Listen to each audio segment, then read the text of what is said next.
Good morning, welcome to Breakfast with Naga Monchetti and Charlie State. Our headlines. The captain becomes a colonel. On the day he celebrates his 100th birthday, the Queen recognises Captain Tom Moore's remarkable fundraising achievements with an honour. I was always been proud to be Duke of Wellington, and I still am. And I think to get these, really that's the icing on the cake. It truly is. After raising almost £30 million, he's received birthday wishes from around the world and from his very proud family. I'm really proud because I've known my granddad for all my life. I've lived with him all my life, and he's always been there for us. Just after 8 o'clock this morning, we'll bring you full coverage of a very special RAF flyover as the nation pays tribute to Captain Tom Moore. Boris Johnson's first cabinet meeting since leaving hospital today. He's expected to discuss how and when to ease lockdown restrictions. Holiday refund refusals. Frustrated customers are turning to their banks and their credit card providers to get their money back. But will the regulator step in? Good morning. Tributes are paid to another former England and Leeds United defender, Trevor Cherry, who's passed away suddenly and unexpectedly at the age of 72. He won the title with Leeds in 1974 alongside Norman Hunter, who passed away earlier this month.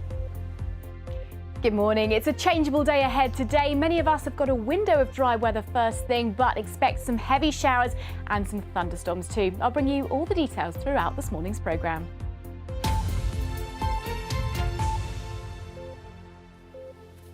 Good morning. It is Thursday, the 30th of April. Now, his story has captured the heart of the nation. A man who, in the space of a few weeks, has gone from setting out to raise just £1,000 for the NHS to almost £30 million.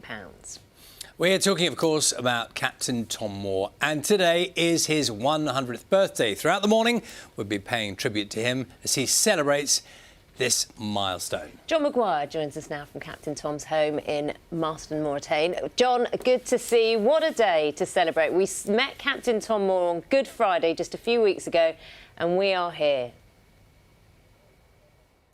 Yeah, it's the story that keeps on giving, it's the gift that keeps on giving, but it's all about one man, isn't it? Captain Tom Moore celebrating 100 years on this planet today, and no better way to celebrate than some of the surprises, some of the tributes that are lined up for him later on over the next 24 hours or so. There's the walker just behind me. This is the track that we're all so familiar with. Started as a bit of a family joke, really, as you said, to give Tom something to do in isolation, to come out to the garden, try and do 100 laps to mark his 100th birthday. Well, that was then. This is now. Inches to go, and there he is. Congratulations. Well done. When 2 weeks ago, then Captain Tom Moore crossed the finish line of his challenge to walk 100 laps of his garden for NHS charities, it felt like the end of a journey. But oh no. Since then, the money has continued to fly in. He's #1 in the charts.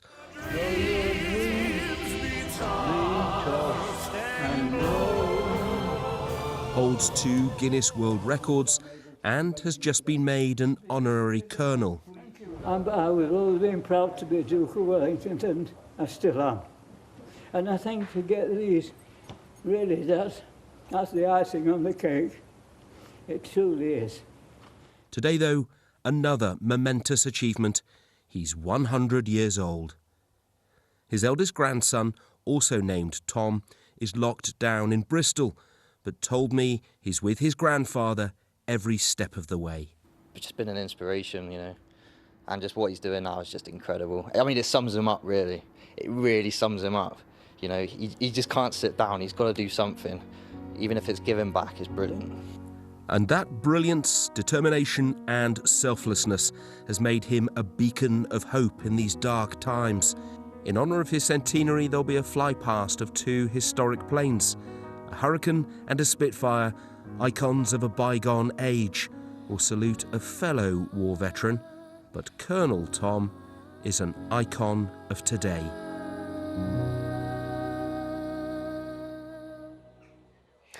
Well, the fundraising page will close at midnight tonight. Will it make that magic figure of 30 million? After all, remember, the target was only 1,000, so it's already been an extraordinary and incredible achievement. And I had the honour earlier on in the week to go and meet some of the NHS staff who this charitable money is going towards, benefiting them at this extremely difficult time. Now, one of Colonel Tom's catchphrases throughout this has always been, tomorrow will be a good day. Well, I'll tell you what, today's going to be a pretty good day too. Back to you. Certainly is, John. Looking forward to being with you throughout the morning this morning. Thank you. Do you know what's lovely? Every time we've been over to Captain Tom Moore's house, the sun always shines. We have been lucky with the weather. Morning. Lovely Particularly morning. relevant today. Yes. I don't know if you heard John mention the fundraising page. So we're at something like 29 million, 500 and something pounds. So the idea is he is closing it tonight, and he's going to stop walking as well. About time, he deserves a rest. But if it got to 30 million pounds, would be rather lovely. We'll see how that unfolds during the morning. Day of surprises today, but we know that a sea of birthday cards for Captain Tom have been put on display at Bedford School. Take a look at this. Do you know, more than 100,000 of you have sent your special wishes.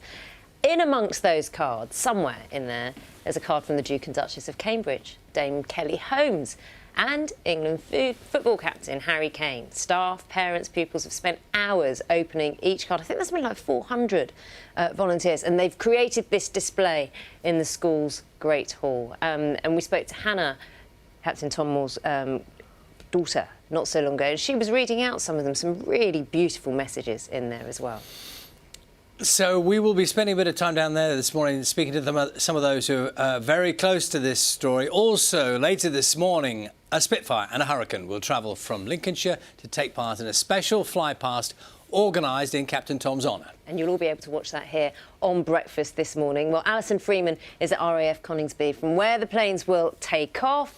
Alison, this is an exciting day. We love a fly-past, don't we? The preparations are underway. Tell us all about it.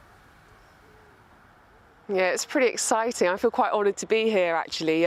This is the Hurricane that you were just talking about that's going to be part of that fly past. It's going to leave RAF Coningsby here in Lincolnshire in the next couple of hours, head about 100 miles south to Captain Tom's house, where the Hurricane and the Spitfire are going to perform 3 loops of the Captain's house in his honour. Now, this Hurricane is particularly special. It's part of the Battle of Britain memorial flight, and it's one of only around 12 that are still thought to be in operation across the world. Now, as I say, they're going to carry out 3 loops of the Captain's house, not only to mark his 100th birthday, but obviously in honour of his fantastic achievements at raising all those millions of pounds for the NHS. So, as I say, we'll be bringing you more in the next couple of hours. Alison, thank you very much. And of course, we'll be with you as those aircraft take off as well. So that'll be a little later in the morning. Looking forward very much to that. It is worth saying, and we're going to say this many times this morning, the very best place to see the fly past today will be on television here on BBC Breakfast. People are not being encouraged to go outdoors or gather to watch as you might normally do because of the circumstances. So it's worth repeating that every time. You will see everything with the best shots right here on BBC Breakfast. It is 8 minutes past 6. We need to tell you about the Cabinet. It's meeting this morning to discuss how the coronavirus lockdown measures may eventually be lifted. Boris Johnson expected to reveal some details about when he leads the daily press conference for the first time since returning to work. He's unlikely to commit to any timings on the relaxation of restrictions. Don Johnson reports. It's becoming clear our care homes have endured an undercurrent of coronavirus deaths, previously unseen, but at least now properly counted in the figures. There were another 765 deaths reported across the country in the last 24 hours. With the backdated care home deaths now included, the national total shows more than 26,000 people have died so far in this epidemic. For weeks, care home managers have pleaded for protective equipment and called for proper testing of staff and residents, which is now in place. I do think that there is a tsunami of deaths that we may have been able to avoid should we have had this testing an awful lot earlier. Testing's been the watchword throughout this crisis. We have a simple message for all countries: test, test, test. From the World Health Organization to the Prime Minister. This is how we will unlock the coronavirus puzzle. This is how we will defeat it in the end. There were targets. We will massively scale up our testing capacity in the weeks ahead so that we hit 25,000 tests a day. Then new ones. I am now setting the goal of 100,000 tests per day by the end of this month. That is the goal, and I am determined that we will get there. We've reached 52,000, still a long way short. And this afternoon, we'll hear from the Prime Minister, only back at work this week, and now a new dad. He's expected to give some hint of the way out of the lockdown we're all living under, but alongside a reminder of the government's own tests that must be met first. Dan Johnson, BBC News. Well, let's speak to our political correspondent, Leila Nathu, now in our London newsroom. Leila, I mean, today is a significant day, not least because Boris Johnson will be, we're told, in the chair and will be leading some of these discussions, the cabinet meeting. So this is an important day in itself, isn't it? Yeah, it's the first time we will have seen Boris Johnson in quite a while at the daily government briefing, and everyone wants to know exactly when we're going to come out of these current lockdown measures, how that is going to look in the next phase. But I don't think we're going to hear much detail from Boris Johnson on that today. What we can expect to hear is a bit more of the government's thinking, what is going to go into that decision-making process, what indicators are ministers going to take account of when they do come to make those choices. Now, we've already heard that the government has set 5 tests that need to be met before the lockdown measures can be lifted, including the NHS not being overwhelmed, the death rates coming down, the number of new infections also coming down to manageable levels. And I think we might hear a little bit more about that, this so-called R number. So how many people does one person with coronavirus go on to infect? That number needs to be below 1. So we might hear a little bit more about where exactly that figure is.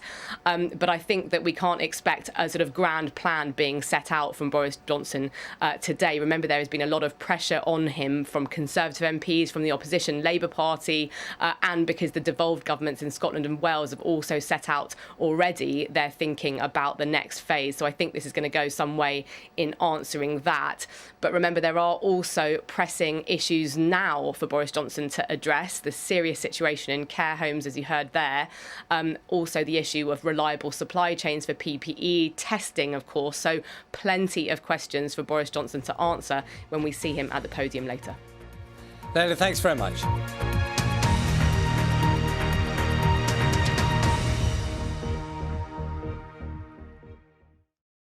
See the headlines as they happen and watch BBC News live in the app and get the full story with bbc.co.uk/news.